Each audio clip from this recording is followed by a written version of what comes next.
We'd like to thank the JCV for hosting us. They've been quite wonderful with us. This is our third evening of this winter series from the Venice Interfaith Community Association. Just a brief summary. The first night, wherever she is, Pastor Donna over there shared with us from the various texts about Abraham and how the three major monotheistic faiths looked at Abraham and how they interpret them today and are used in their different, within their communities. So that gave us a base to start from. Then our second evening, last week, we had representatives from the Muslim community, from the Christian community, from the Baha'i community, the newest Abrahamic faith, and a representative from an association that's out of Palestine, I think, that is trying to cross the bridges between Muslims, Jews, and Christians. That was the goal of that conversation. If there's one question that we have proposed to everybody, was the question is, what would Father Abraham have us do today? Tonight, though, we introduce a whole new vegetable to this soup. And that is faiths that are not Abrahamic and are now part of the American scheme of a growing community. And the question is how can we expand our table to include everyone? So we're counting on our speakers to help us address that and to stir us up a bit, and at the same time, maybe shoot some of those myths that we think we know about these two faiths. Because I already know there's a few sacred cows that need to be shot.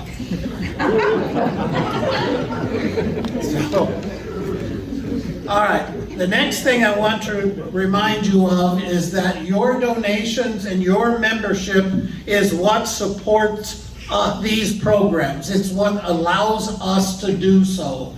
So we very, very much appreciate your donations and your support. And guess what we do tomorrow? Actually, Thursday. We start planning next year's program. So we are looking for sponsors. Don't all raise your hands at once.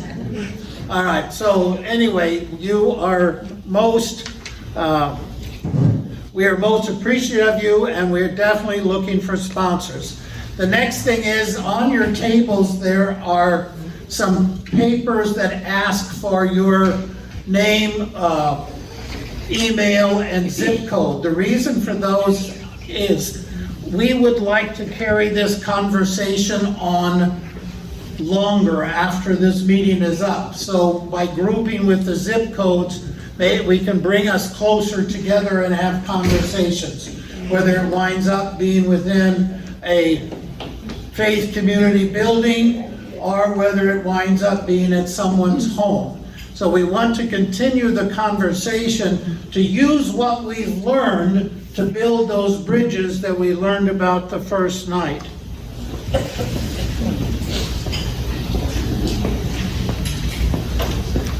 Secondly, there are, I think, only a couple of these books yet available, which is a good basic book for you all to read. Bruce Feiler has written this book. It's a number of years old, on Abraham and the three faiths. So there's a special deal out there for a $10 donation. I think there's a book or two left if you're interested in those. So tonight, I'm going to ruin some names.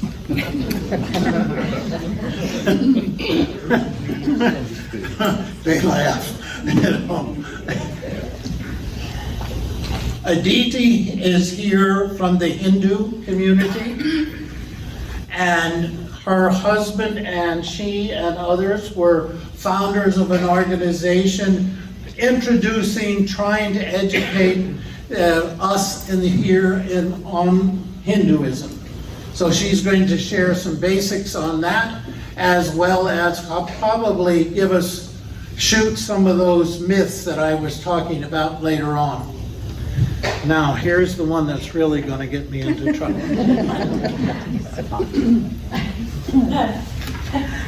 All right. The founder of the Blue Lotus Buddhist temples in the United States, Bhante Suyatha.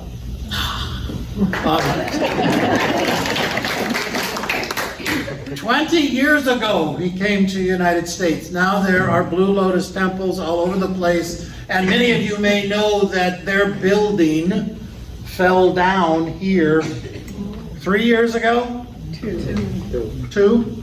Yeah. Whatever it was. So they are meeting at the Unitarian Universalist congregation. Thank you very much for hosting them. So we will start, if you don't mind. Oh dear, okay. Oh dear, you've got to speak into it.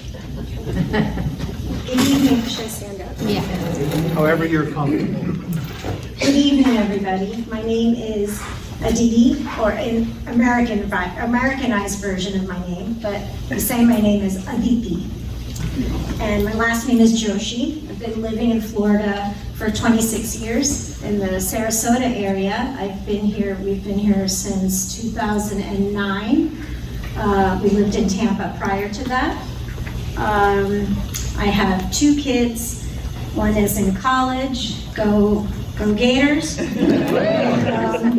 And one is in high school, and she's 15. My son is almost 20.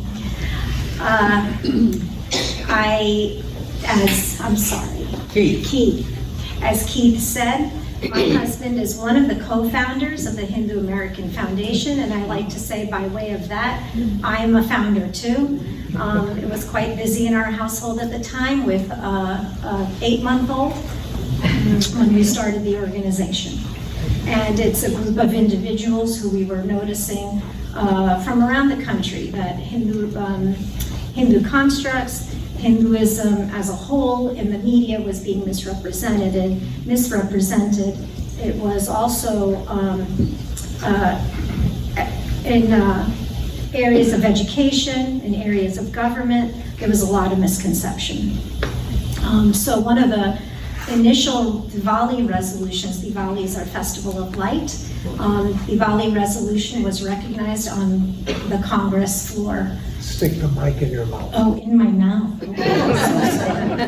Okay, so I'm gonna really talk right into it. Anyway, so that was in, I think, 2007 when the Diwali resolution was first passed. And I may be wrong on that date, so don't, but it was recognized on the congressional floor of the US government. So it was the first time any recognition like that was taking place. So, thank you.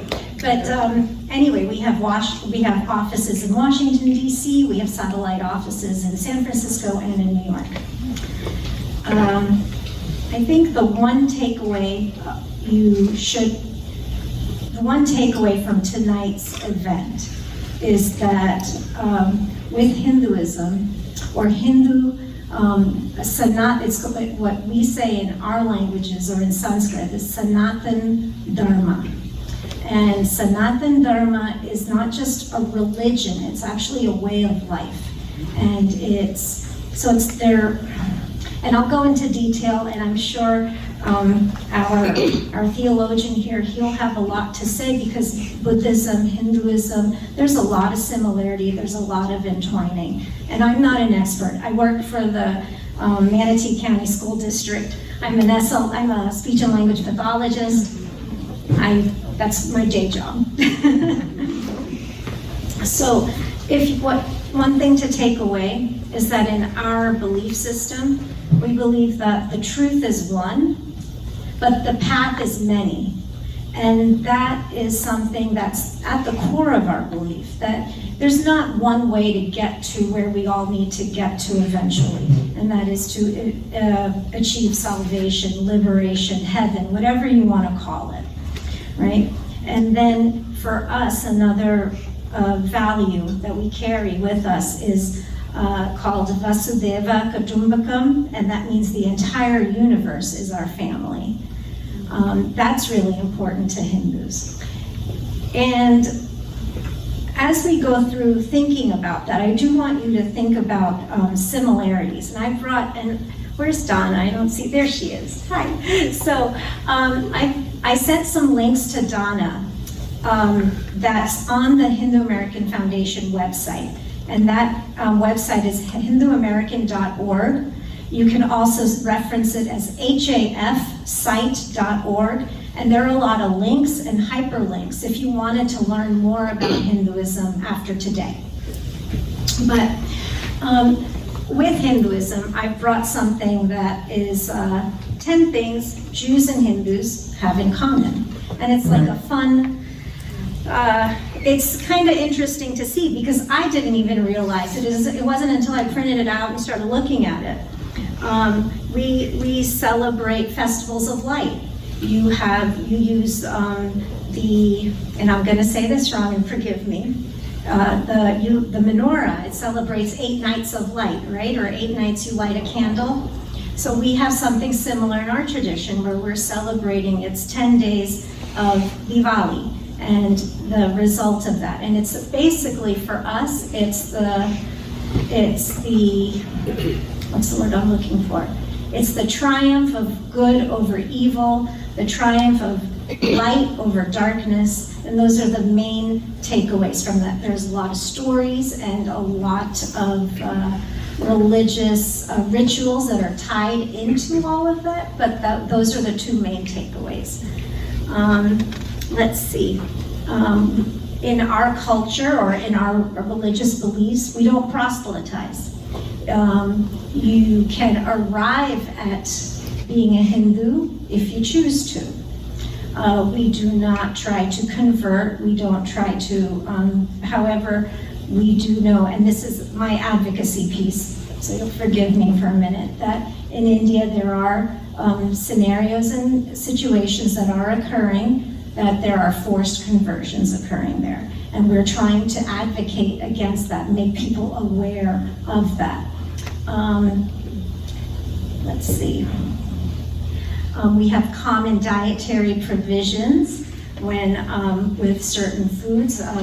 You'll meet many Hindus, not all of them, but many who are vegetarian, who prescribe to that. And I know that certain dietary restrictions with not mixing dairy, and I could get this wrong, so please let me know, or somebody shout out saying I'm wrong, but not having certain dairy products with certain meat products and not eating things like not mixing of items, and those all stems from first, the vegetarianism stems from being, having value for all life. And then and I'm sure, I think, and if I don't have it incorrect, that some of the Jewish beliefs stem from sanitary reasons of not mixing certain food products together just so certain bacteria don't get mixed up. So all of these traditions and stuff that we carry forth, we may not always know about, but it's always based in some sort of science from way back when. Common histories. In contemporary times, both India and Israel were colonized by the British. And I think within 9 months of each other, India gained independence, as did Israel. The global diaspora, there are Hindus all over the world, as there are people of the Jewish faith all over the world, I think, and in the United States, we've all been fairly successful, so it's very good to see. There is also, I think we all both place high value on family, a high value on education. We're both a culture that teaches the values, valuing the feminine, or valuing women and their achievements. I know in the news, what we hear in the news is quite polarizing at times, and sometimes not always the truth. Religious pluralism is very important, key for Hindus, and I think as well as for the Jewish faith. And something that's recent, and that's been what shall I say, bubbling up very recently, especially in our news and just in the climate that we're living in right now. Sorry, I got lipstick. Is the rise in anti-Semitism and the rise in Hindu phobia. And that's been disconcerting for our organization. We're trying on many fronts, we're trying to work through that. We've got lawyers working around the clock, my husband being one of them, and that's not his day job. So he's a labor and employment attorney in town if anybody needs that, so that's his plug.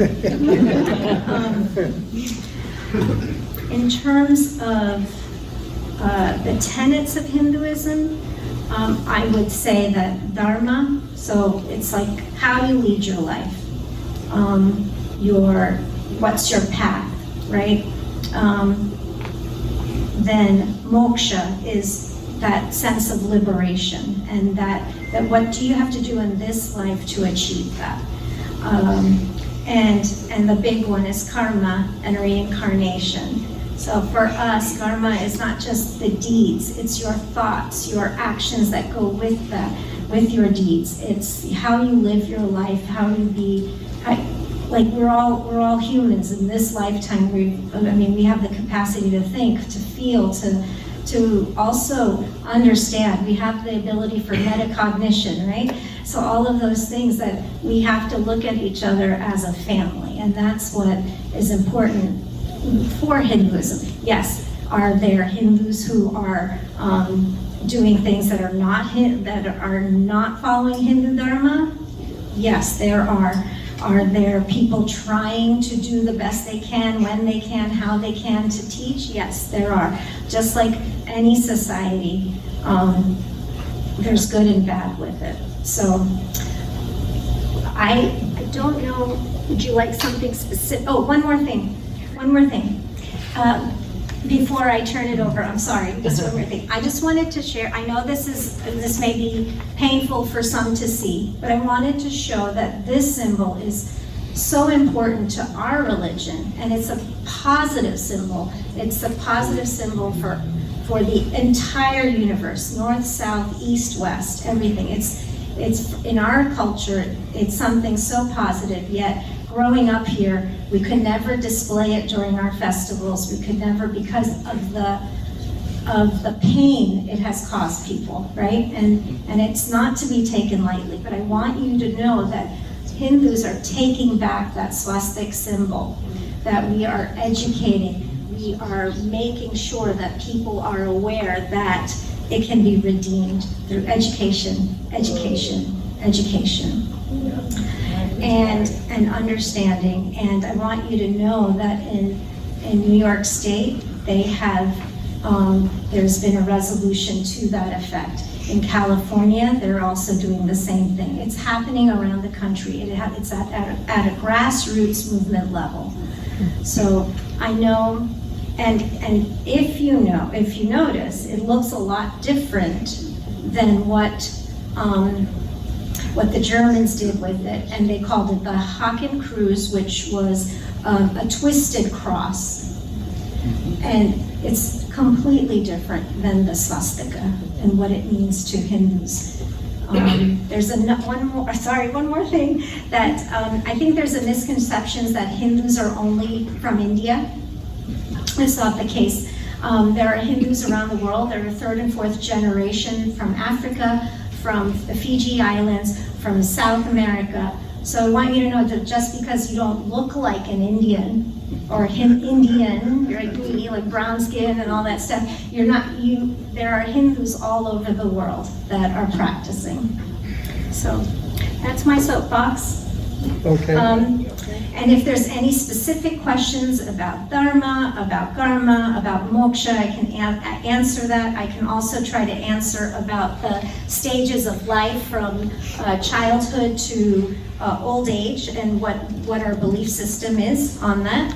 I have all these handouts here that I have printed, but I've only made one copy of each, but if anybody's interested, I'll give them all to Donna. They can all be dispersed however she feels the need is, okay? All right.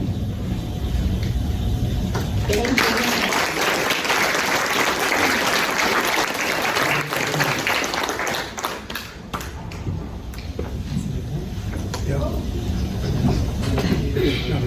Right into the Okay, good evening everybody. Happy to be here. Sorry. Thank you. This is the last minute thing. I got this invitation because of my student Mang San. He is getting ready for his master degree and he is studying a lot. So I'm here for a teaching. Literally, you have to hold it. Okay, I am here for a teaching tour. So he invited me, can you go and do it for me? I said, sure, I'm going to help you. I'm ready to do it. This is my day off. So anyway, so my name is Bhante Sujata, you can see. So I'm the founder of the Blue Lotus Temple around the country. When I was 10 years old, I left my family and I became a monk age 11.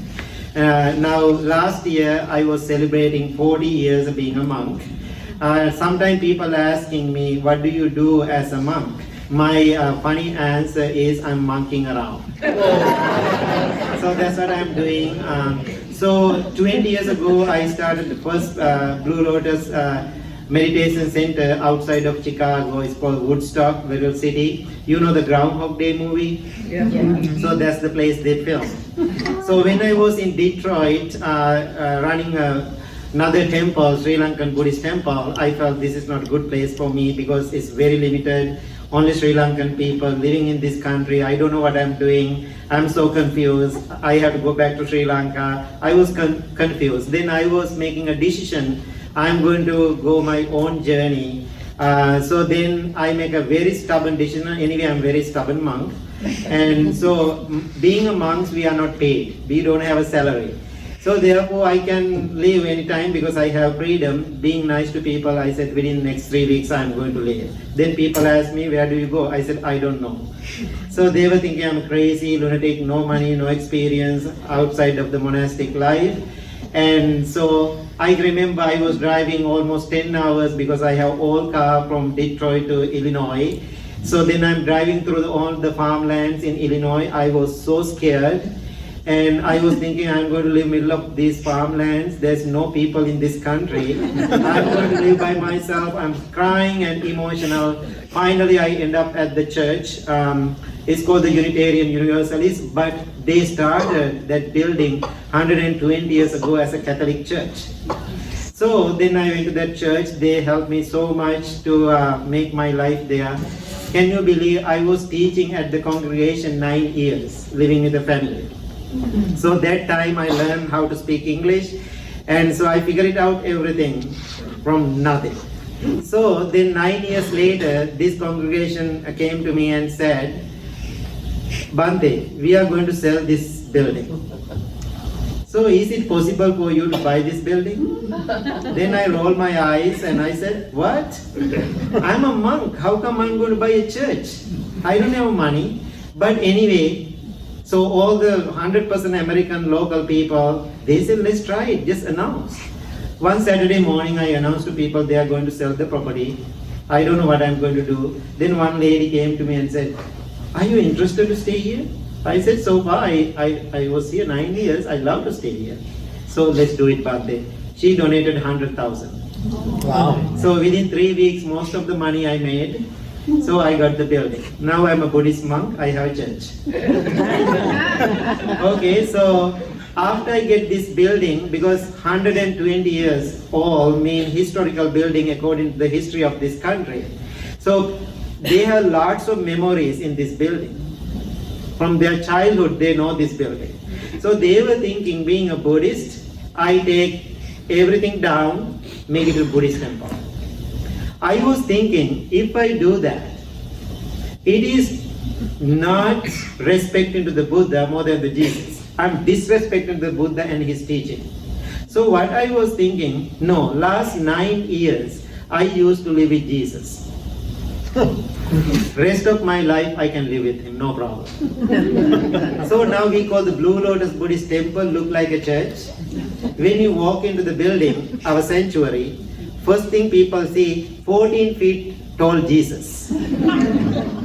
Other side, 9 feet tall Buddha. And opposite of the Buddha, Mother Mary. I call, sorry, that's my Trinity. So anyway, so now we have 386 meditation classes per year at the main temple in Chicago. And then I started a few other centers around the country. One is here now. And so this is my journey. Now I'm traveling more than 200 days per year sharing this message with people. So now, what I want to tell you, today I'm talking about the Buddha's life or Buddhism 2600 years later after his death. So that means lots of changes happened throughout the years. I don't know everything exactly true information or not, but I follow my own practice, try to figuring out. So therefore, number one, I am telling you, whatever I am telling you, don't believe it. So what I am asking, use your own mind and try to understand what it for you. So don't believe my words. And also don't trust me. If you are trusting me, definitely you are in trouble.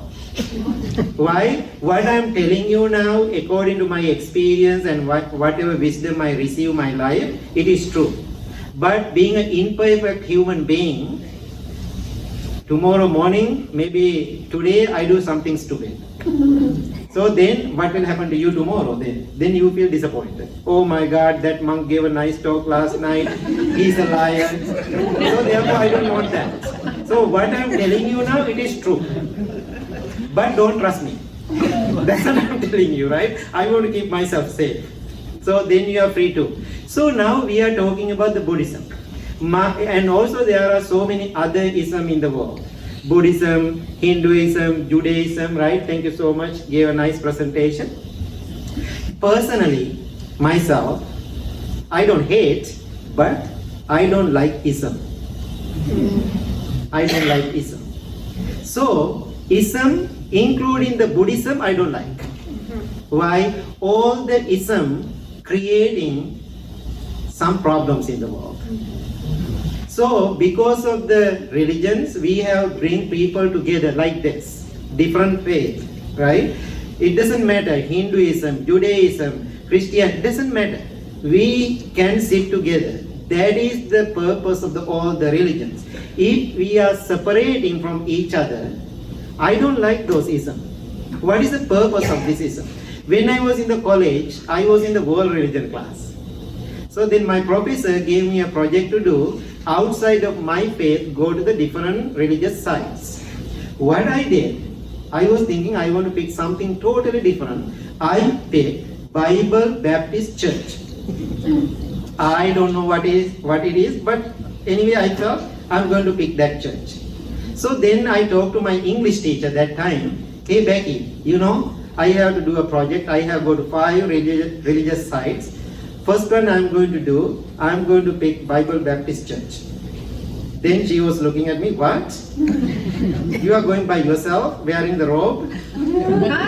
I said, I don't know, I just go, we all are human. No, you cannot go. She loves me. She said, you cannot go by yourself. I am concerned, therefore I want to go with you. She was so nice to me. Then we both went to the church. We were sitting in the service. After service, I had to ask a couple of questions. Actually, 15 questions I had to ask from a priest. Very controversial issues in the country. Then, like homosexuality, for example, right? Those kind of things. I asked my 15 questions. It's a project. So this young, I don't know, priest or whatever they call, he was answering all the questions, but his face is not happy, right?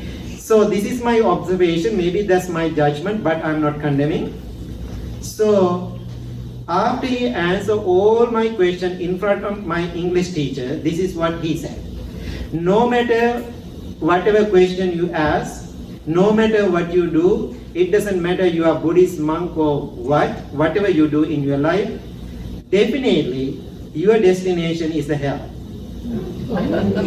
So no matter what you do, definitely you go to hell.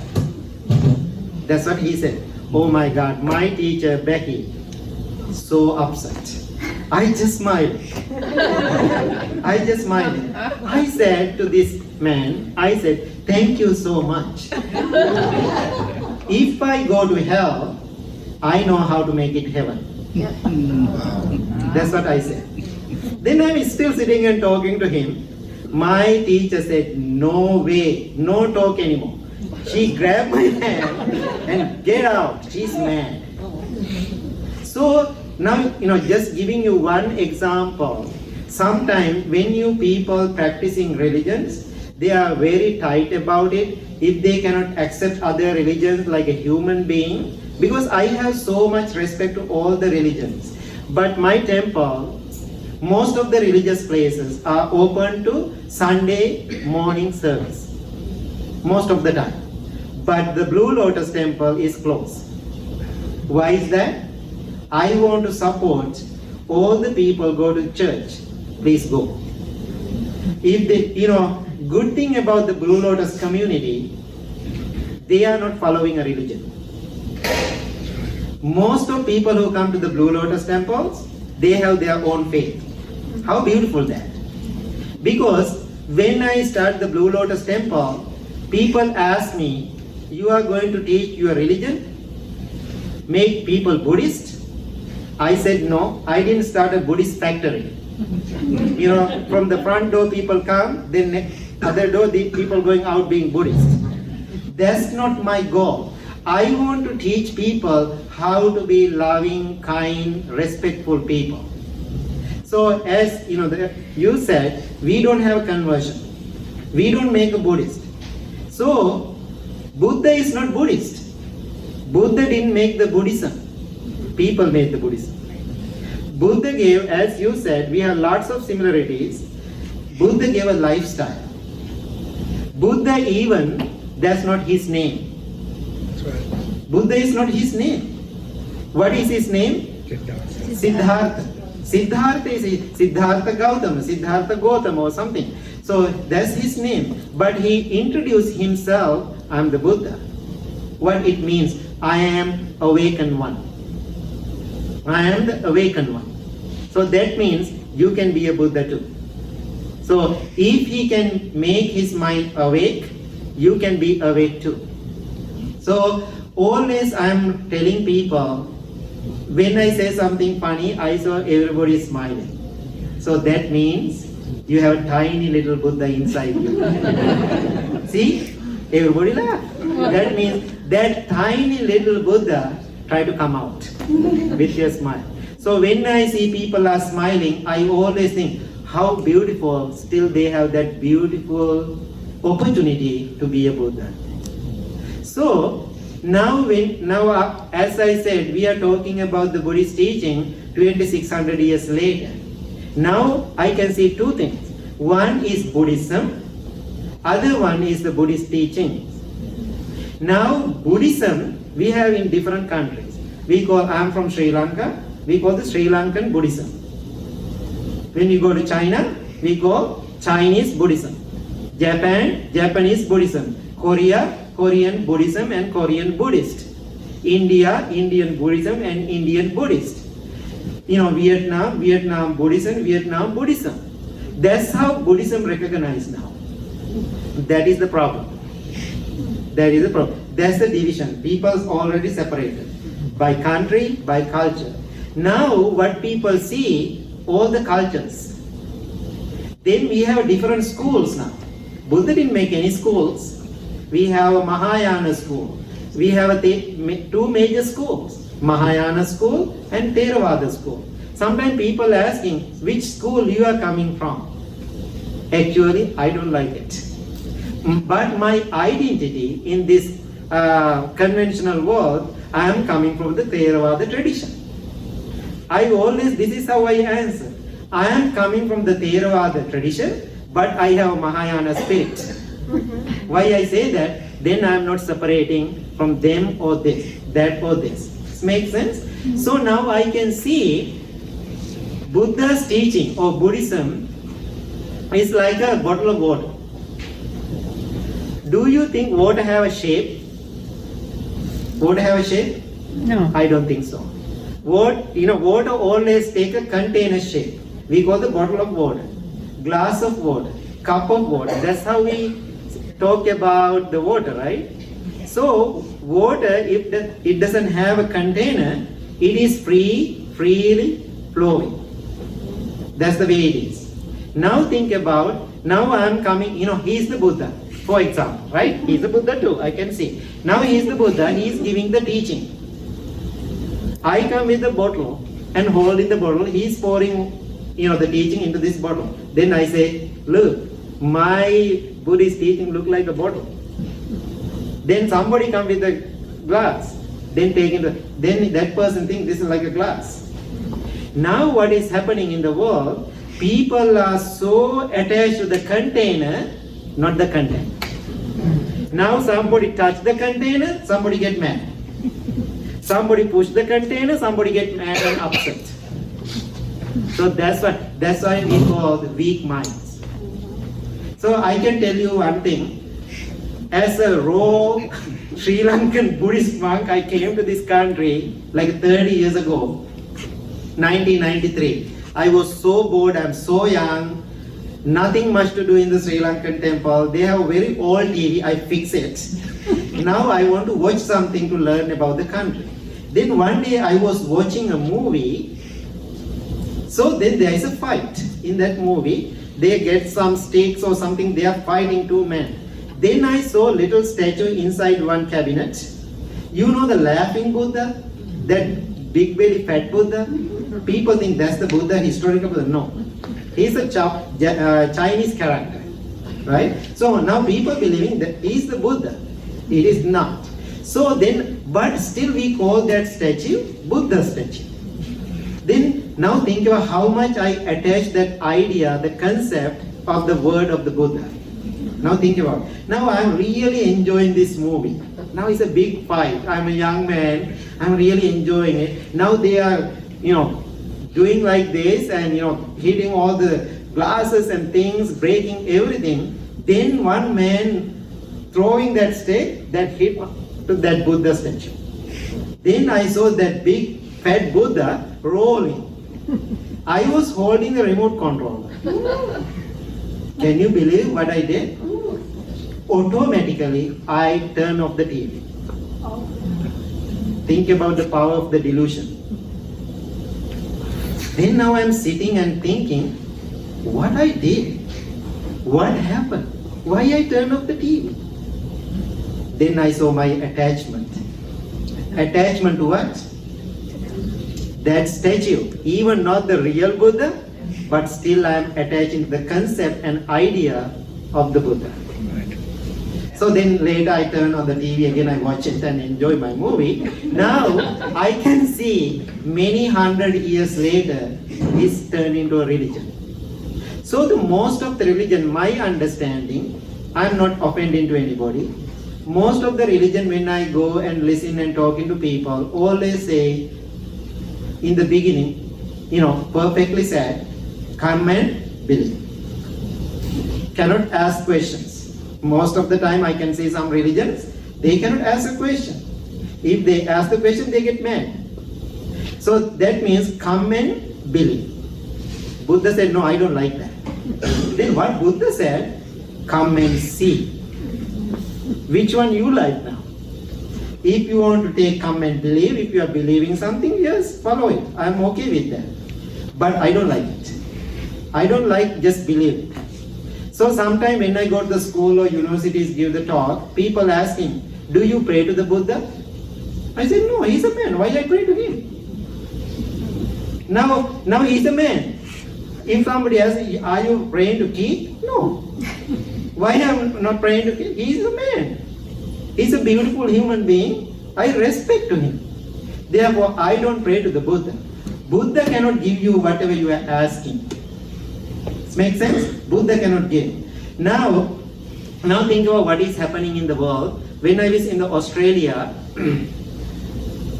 white woman came to meditation class and said, Bante, I met a Sri Lankan young man engineer working with me. He said he's a Buddhist, but he's not following it. I asked him, let's go to the temple. He said, no, I'm not a religious person anymore. Then I said to this woman, tell him, Sri Lankan temple, they have lots of food. Then he will come. People, the students, sometimes they like to come and eat good food. Actually, he came. I know how to trick. And so, then he came, I asked, little information. He is coming very traditional Buddhist family. When I heard his name, then I asked, why you are not following it anymore? No, I don't like it. I asked, why? Bante, when I come to Australia, my mother gave me all the religious icons. Buddha statue, all the holy water, incense, whatever we are using, all the symbols, my mother gave me is a big bag. Then my mother said, every morning light a candle to the Buddha, burn some incense, pray to the Buddha, then you are safe. You are protected. I was doing my PhD. So I was believing it. I went to the Sunday school, my family very Buddhist. I said, yes, I understand. But after I graduated, I got a really good job. Then I bought a house. Then still I am doing my chanting every morning, pray to the Buddha and then light the candle and incense. I do all the pujas, all the rituals. Then I was thinking, Buddha going to protect me. One evening, I have a girlfriend now. I am planning to go and marry her and bring her to this country. One morning, I prayed and did everything. I went to work. When I returned home in the evening, somebody broken my windows, get into the house, took everything. I was so mad. Then I was thinking, my mother said, when you pray to the Buddha, Buddha will protect everything. Now I am so disappointed, mad and angry. What I did, Bante, I grabbed the Buddha from the head and put into the cardboard box and kicked him under the bed. Why? I was mad with the Buddha. Why? Buddha didn't protect my wealth, my life, whatever I believe. Now he was thinking, Buddha worked so hard to be a Buddha. He is thinking, Buddha is a security guard. To be a security guard, no need to work that much hard. So even you are praying to the Buddha statue every day and asking Buddha, please help me, protect my children, protect my family. Now somebody is stealing to your, come into your house, sneak into your house to steal something. That statue never get up, hey, don't steal. Buddha never protect that. But Buddha protect your mind. This makes sense? That is the teaching of the Buddha. If you really want the blessing for the Buddha, the best way to receive, follow the path of the Buddha, teaching of the Buddha, and practice meditation. So, and also Buddha said, I don't want to give your power to outside. What Buddha was always teaching, giving power to inside. Make sense? So that means what we are believing then. Who we are believing? Believing ourselves. We are making people to believe themselves. That means we are believing our inner Buddha. So that means if you are believing yourself, you never get disappointed or upset. Why? You have to work on yourself. Therefore, I am not praying to the Buddha. I am not asking Buddha, please do this and that for me. I never ask. But Buddha is my teacher. Buddha is my guidance. Buddha is helping me to go my own journey. He is giving little support. But that support is so powerful. So when I check all the religions, we can walk together holding hands. When you go to the end, my experience, I can see Buddha always turning big U-turn. That's what I call. After we walk into the end, while other people going outside, Buddha making a U-turn and asking everybody, go and ask yourself inside how you feel inside you, and taking care of yourself. Therefore, in real Buddhist teaching, I don't like to say the Buddhism, I call the Buddhist teaching or Buddha Dharma. You use that, Sanatana Dharma, right? Like that, teaching of the Buddha, we call the Buddha Dharma, teaching of the Buddha, wisdom of the Buddha, taking care of myself. What Buddha mostly said, taking care of yourself. Now, modern world always doing that teaching. When we are in the airplane, always you can hear the Buddha's teaching. Put your oxygen mask first before you assist other person. That's what Buddha said 2600 years ago. And also, Buddha's teaching is 45 years long teaching. There are lots of teaching, person to person, when he is traveling around the India, whoever meeting, whoever talking to the Buddha, he is giving the teaching. All those teachings are collected. Now 45 years teaching, I can talk about days about it. This is a little introduction. Therefore, this is what I am telling you. If you have a religion, be happy about it. Respect your religion. Follow your religion. Same time, please come and meditate with us. Yes. Then go to the church every morning. Thank you. Thank you. Thank you.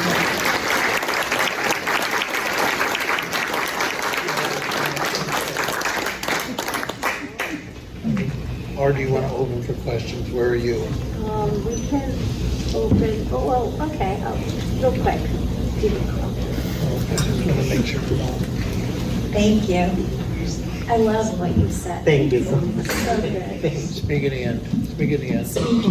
Yes.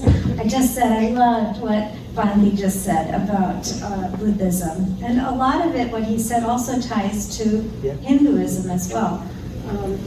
In Sanatana Dharma, or Hinduism, what we pray to, what we consider as Brahman, or the Absolute, is formless. And there's only one Brahman, or one universal power. But I think the misconception in Hinduism is, or Sanatana Dharma, is that we're polytheistic. And not necessarily. Just because we have different deities that represent different qualities that as a human being we would want to emulate. Kindness, strength, adoration, all of those qualities. Each deity that you may see in a Hindu temple has a certain representation, and it's those representations that make up the whole. But it's not that we're praying to the idol.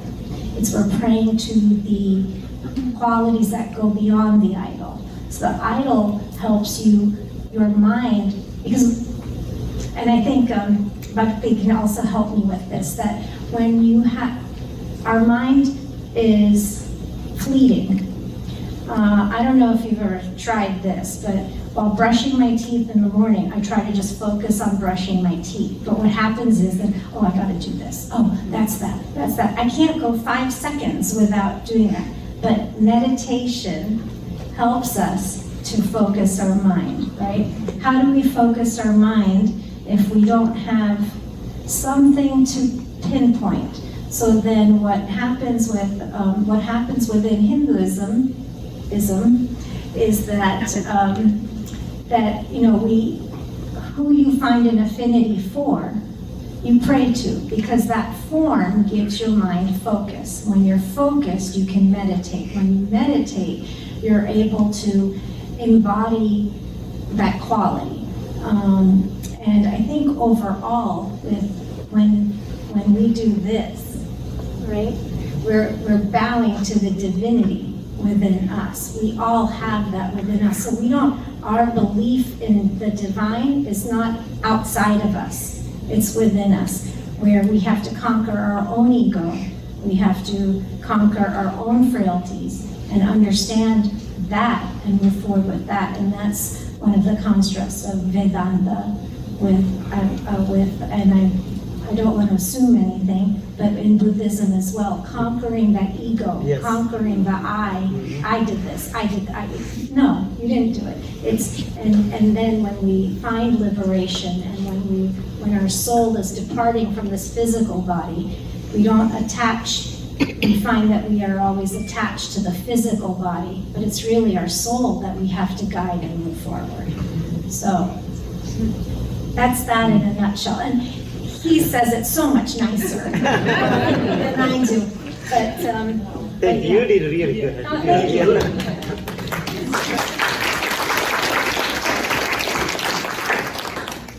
Questions? Is this one working? Oh, we gotta get close. We will pass the mic around. Okay. I could just ask, I could speak You- about the caste system. Sure, I can. I mean, I don't know. No, sure, I can touch upon that. I think, is that on or off? Hello? There you Is go. that on? So the question was, can you talk about the caste system? That's a loaded word for us. And I can, I'll explain a little bit of the understanding. And this is something that, I'm gonna say something a little controversial. Caste, cows, curry is what the Western world has boiled our religion down to, because it's easy to understand that way, right? So, let me see, how do I organize this in my head? I know it's a hard word, Okay, right? it's a very hard word. So, with caste, the Indian society pre-14th century, pre-13th century, there wasn't a hierarchy as we would see in, say, the Western world of feudal culture. Okay, it was. I think you would look at it as a wheel. It was each piece and each part was entwined with the other. That you couldn't have one spoke of the wheel without the wheel breaking. So every part of the society was important. There was no, I'm on top, you're on bottom. What happened, I think, is and I'm gonna give it to you, maybe I might get the centuries wrong. In the 13th century, I think the Portuguese first came to Goa. And please, Banti, if I have not said something accurate, please Oh, yeah, I know. interject, yeah? So in that, they couldn't, the Portuguese had a tough time understanding Indian, or I guess Vedic society.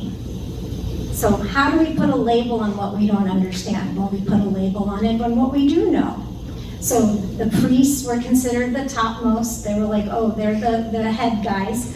The people who keep the streets clean and stuff were considered the lower caste. And they created this hierarchy of labeling. Not that the society itself was doing that, but then that viewpoint, I think, embedded itself into the colonized people. And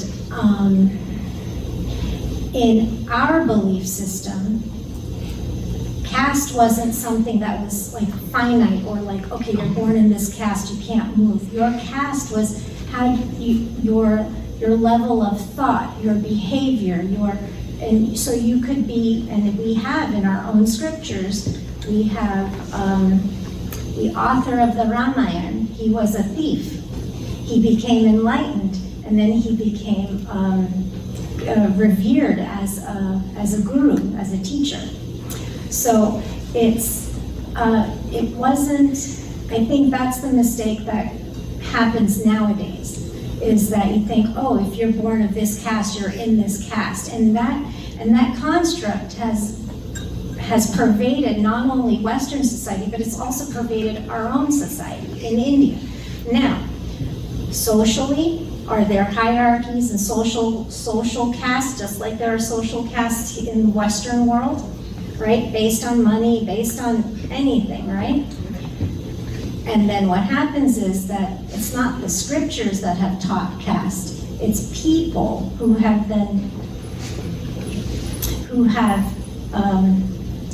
butchered it to and tailored it to what they wanted it to be. What's happening in the news now is that, and I'm going to be very careful what I say here because there are lawsuits that are occurring in tech companies saying that there are Indians that are being discriminated based on their caste. The problem is that in the United States, if you ask any Indian who's born and raised here, they don't live their life thinking about caste and who that person's caste is, or who they meet somebody down the road and I wonder what their caste is. That's not how we operate. Not in today's society. Not in. I mean, seriously, ask anybody. Ask any kid that's growing up here or any adult that has grown up here.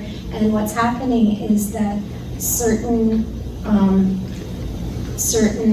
groups are perpetuating this misconception about caste, and what's happening is that we're bringing an old construct from another country to the United States, and where we have laws, 13, 14, 15 amendments, based on discrimination, that the Supreme Court will possibly be hearing some of these court cases coming up.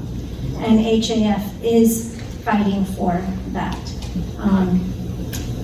The American Foundation has been maligned at times because they called us a Hindutva organization. Hindutva is becoming an intolerant word for people, saying that we are advocating for the right wing. We're not advocating for the right wing. We're advocating for rights of Hindus around the globe, and especially here in the United States. We want that to be known. We're all for equality. We're all for freedom of speech, freedom of religion, freedom of expression and culture. That's what the American Foundation stands for pluralism and understanding. Caste is, it's a loaded word for a lot of people, and especially if people don't understand the history and the impact that word has. It's especially in non-Indian society, it's very difficult to convey how wrong it has been portrayed. Thanks. You're welcome. You wanted to say something? Oh, okay. So I'm going to introduce my dad. He's been living in the United States since 1968. Before that, he was in England since 1959. No, Dad, you better take a microphone. And he's a physician by profession, but he's retired and he lives across the street from me. Okay, besides that, caste system, you asked that. This is the Closer to your question. mouth. Dad, you have to hold it up. This is the questions everywhere being asked. So we irritate Indians or Hindus about caste system. But caste system, if you want to know about that, when civilization started about 5,000 or 10,000 years ago, they say, right? In Indus Valley civilization, Indus, like this is a river called Sindhu. And we all people who lived around that and started society, they're called Sindhu people.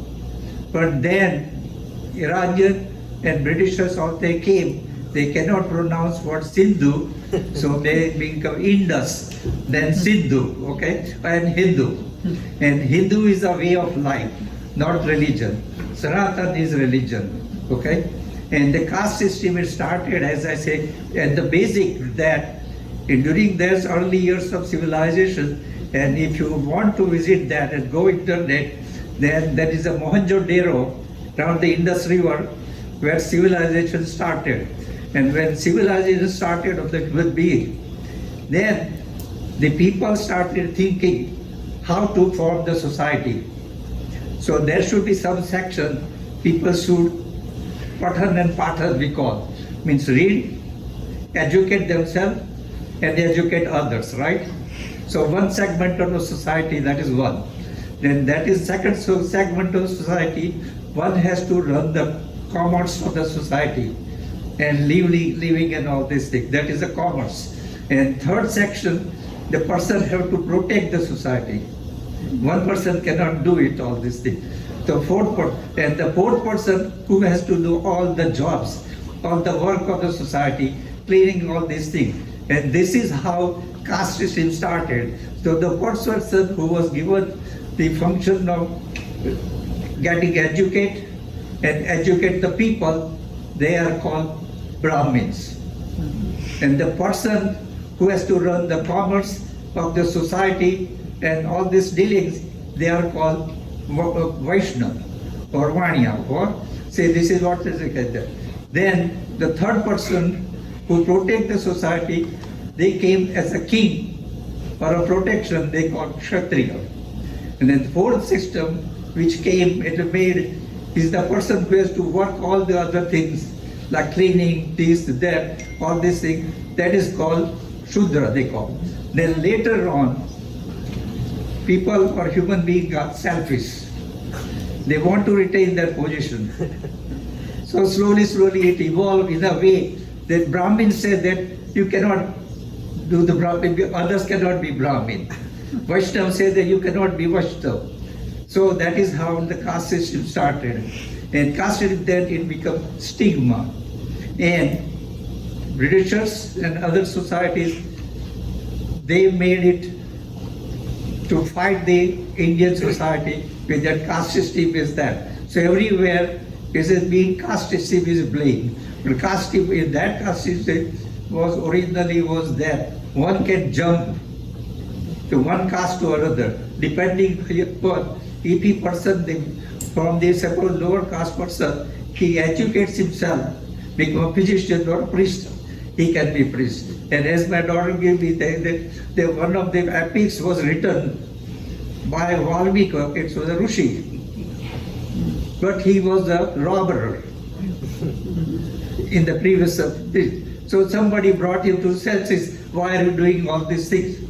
So he then became monk and he became Rishi. He wrote this big epic we call Ramayana. So this is it was not fixed system of the caste system that people can remain caste. But later on, as it is, and in every religion, in every society, from one person started it, but in Christianity you will see so many other segments, right?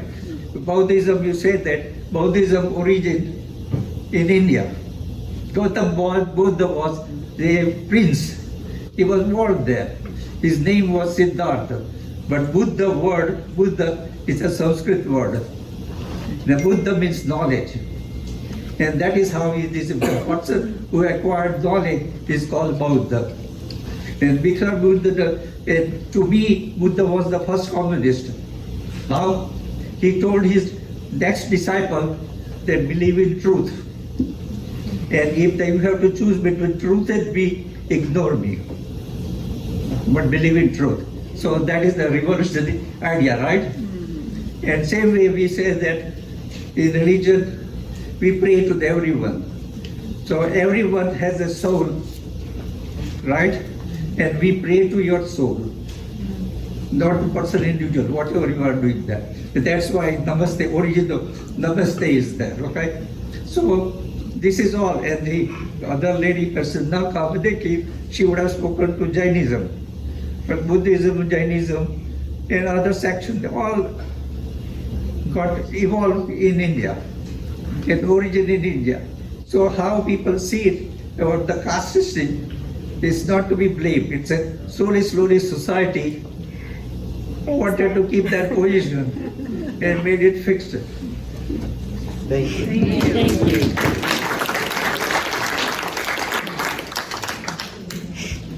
Someone else have a question? Yes, sir.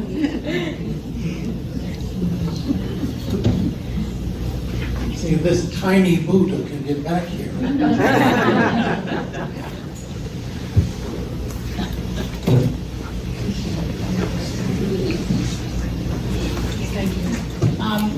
You say that Hindu is a way of life, Hinduism. Is there any uniformity in the Hindu way of life or religion as to when life begins?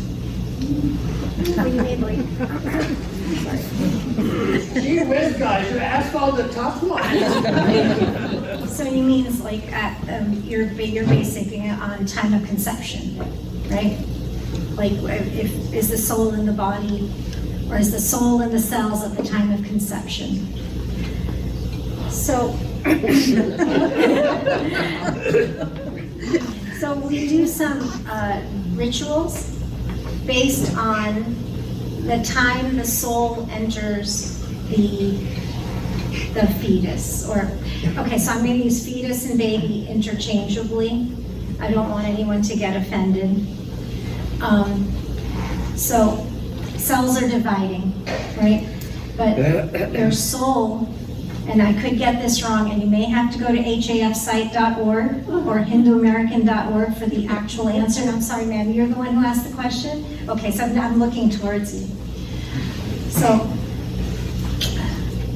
there are rituals that are done throughout the pregnancy of a woman who's pregnant that based on when they think certain time frames. As to the soul entering the body, it's not at the time of conception for us. Now, in the Buddhist religion, what do you say? Right, okay.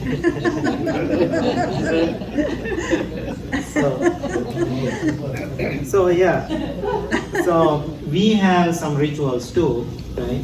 But as I said, I don't know. So, because I'm not the expert to answer about those things, but if there is a human being come to the world, after that we are trying to figure it out. So how that person going to live, how that person going to taking care of. And so in the Buddhist teaching, always Buddha was talking about the cause and effect. Buddha didn't talk about one thing permanent. So Buddha said, what Buddha said, if everything is subject, every condition things are subject to change. If everything is subject to change, then Buddha said, we cannot talk about anything permanent. So everything is cause and effect. So now I want to explain to you, sometimes people asking, what is the difference? Other religions and the Buddhist teaching. So, as I said, the common teaching, what she was talking, what he was talking, a nice explanation, thank you so much. And we are like two big brothers. We can work together, no problem at all. But only difference I can see in the Buddha's teaching, Buddha was talking about the problem, cause of the problem, solution, how to find the solution. So we call the Four Noble Truths and Eightfold Path. So if somebody asks about what is the teaching of the Buddha, just one answer. Four Noble Truths and Eightfold Path. Why? All other things we are talking about we can find in other religions too. Make sense?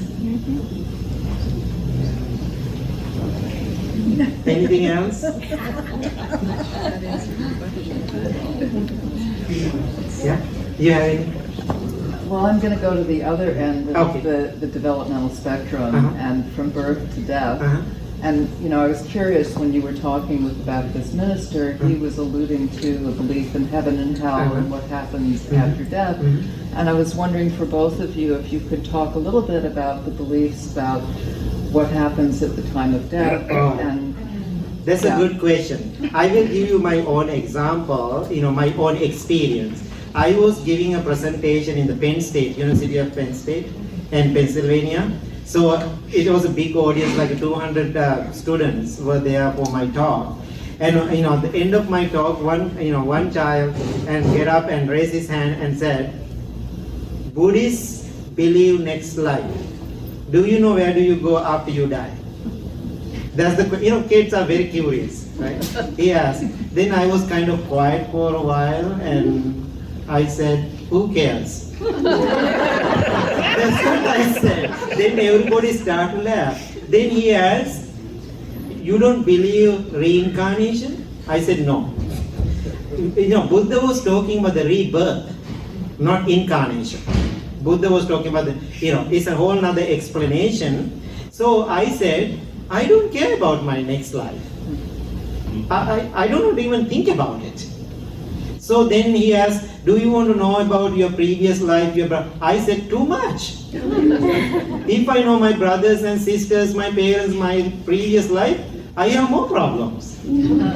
I have enough in this life. I don't have more problems. Even I cannot handle all the problems I have in this life. Why am I going to get more? So then he said, still we have teaching in the Buddhist teaching about that. I said, oh, of course, we have that teaching. So then he asked me, how do I know where I go next life after I die? I said, there is a way to get to know that. So what you can do, if you really want to know where you are going after you die, look at now. Look at now. So if you want to know about previous life, look at now. So because of your previous life, this is the way I am now. The way I am behaving and working and doing things now, that's my next life. Make sense? Why? Buddha said, everything is causality, cause and effect. So now you can see why Buddha was telling, present moment is the most important thing in our life. What you do, how you live, what you talk, what you think, your thought process. If you are doing something wrong, definitely tomorrow it will affect you. Maybe next minute it will affect you. So therefore, what I am asking, worrying about your previous life, worrying about your next life, focus on now. Then everything address itself. Simple. Otherwise we are worrying about, oh my God, what will happen to my life next life? I don't want to think about it at all. But I really sure about myself now, about if I talk about my own path, own practice, I don't have any doubts about my next life. Why? I'm 100% confident what I'm doing in my life right now. So if you can build that confidence, you will be a very content person. What you said.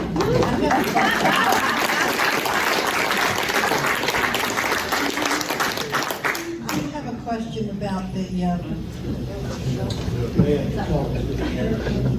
I'm sorry, I have a question about the Hindu faith and reincarnation or transmutation. Oh, yes, please.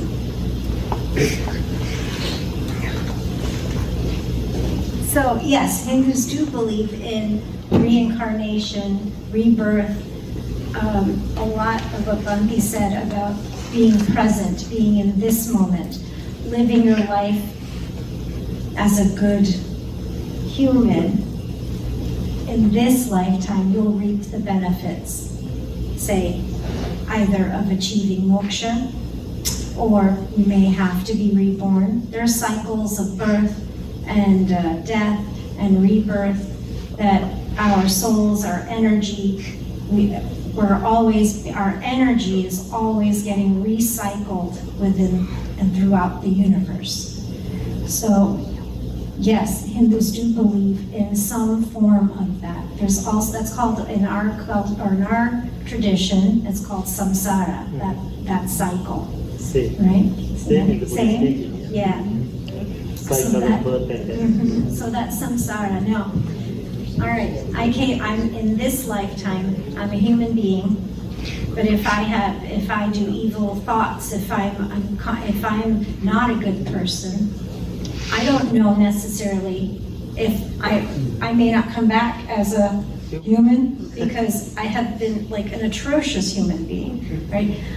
There's also in our belief system that we have to exhaust our, and I'm going to say the word in Sanskrit, vasanas. We have to exhaust our desires in this lifetime. As humans, we have that ability of metacognition, right? We are able to think about our thinking. We're able to think about our roles in this universe, right?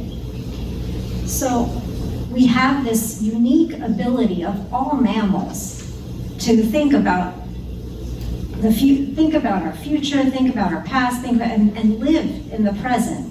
So how we live our lives today is going to impact what happens tomorrow. In our school of thought, or like what we believe, is that you're always striving for moksha. You're striving for the liberation from being recycled continuously on this planet or in this universe. You want to reach Brahman. You do not, like your soul, our souls are always waiting for that or trying to achieve that. And in our tradition, after a person passes, after the physical body is gone, that soul is, for 13 days or so, is hovering around loved ones and their attachments to this world. And what the loved ones are doing in that time of grieving is trying to release the soul, saying that you have to go towards your either your next life or your next phase, whatever it is, whatever. So as humans, we are trying to disassociate from that soul, where we conduct rituals and practices for those 13 days to say it's okay to move on. Your family will be okay, your loved ones will be okay, and we try to guide that soul forward. There's a lot in Hindu traditions. There are a lot of rituals, a lot of festivals, a lot of this and that for some of these concepts and ideas. And I'm really sorry I didn't have a good, I don't know. Yeah. I don't know about conception and when the soul arrives into the body itself. I'll find out for you. So if there's a place for questions, I want to, what the belief is. I just don't know. Me either. Oh, yeah. So that's what we're all striving for. So what it is that, how do we distinguish between like why does one person have to suffer so much and another person doesn't? What in our Hindu teachings, it's not just this lifetime people are suffering, or it's a culmination of many lifetimes. Is that a great answer? I don't know. Is that what brings comfort to a lot of people? Possibly. But that's what our teachings believe. Yeah, thank you so much. Yeah. Actually, what she said is really relatable with the Buddhist teaching too. That's why I said we can stand together and work together. The samsara you are talking about. And so I was thinking, the problem is organized religions in the world. The organized religion, then the power struggle, and then everybody trying to teach their own way. So that's why I said now we have to be very careful. Now we are talking about the very old tradition, even before the Buddhist teaching about the Hinduism, and now the Buddhist teaching. We have to be so mindful what we take in. So that's why I said we have to follow your own heart. Okay? So we can talk lots of things. So before Buddha passed away, his assistant asked, after you leave, after you die, who is going to be a leader? We need a leader. Otherwise, how we are going to function? Buddha said, no leaders after me. Then, Assistant Ananda, that's his name, he was so confused. Then we don't have a leader? How we are going to function our life? Buddha said, no, I don't want to assign imperfect human being to be a leader. I don't know he or she what they are going to do after that. Then that's what happened in the organized religions in the world now. Because all the imperfect people making all the rules, and now people are divided, people are fighting for that. Then Buddha said, the best thing, I love it. Buddha said, after me, my teaching will be your leader. How beautiful that? My teaching will guide you. So that means as long as you practice it, you will be safe.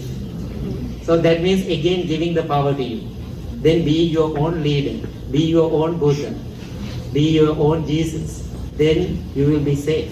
So thank you. Thank you all. Thank you very much.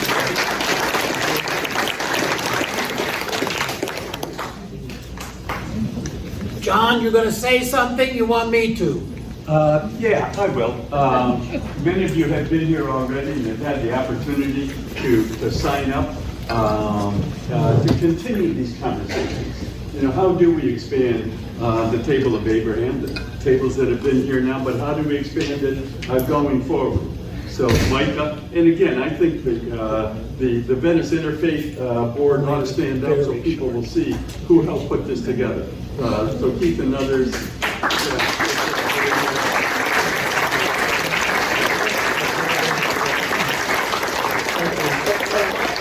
I'm also aware that there are some founders who have been on, who steered us to this point in time. So some of them, would they stand up? Previous WICA board members. Are there some other board members? So again, if you're interested in continuing these kind of conversations, please sign up the sheet at the table. Thanks very much. I want to make one announcement this Saturday at the Blue Lotus Temple in a Unitarian Church here. I'm doing like a 2-hour program. If anybody interested to come and meditate with me, please join Saturday morning. I cannot remember the time. You can check in their website. 9:30. 9 to 1:30. Yeah, 9 to 1:30. Thank you all for coming.